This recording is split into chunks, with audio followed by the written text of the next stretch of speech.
Batal dak wuduk kita jika lepas ambil wuduk kita bilah sekali lagi dengan air mandi. Kadang-kadang jadi muskil.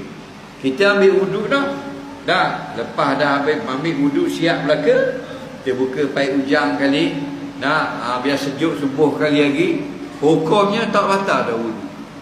Sebab tu kita kena dengar. Dia kata malam ini kita belajar bab perkara yang membatalkan wuduk.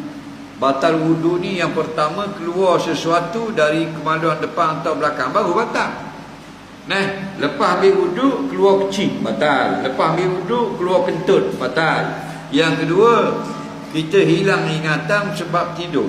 Lepas ambil wuduk kita terlena sekejap, batal wuduk. Yang ketiga, sentuh kemaluan dengan tapak tangan. Lepas ambil wuduk kita pegang dengan geribah, baru batal wuduk. Yang keempat, sentuh kulit laki-laki dan perempuan tidak berlapis, berlaku sentuh, batal wuduk. Lain pada empat ni, seperti orang kata mandi semula, tak batal. Bahkan lepas ambil wuduk kita mandi pula, mandi junub, wuduk kita tak batal. Kita ambil wuduk, lepas ambil wuduk mandi hadas.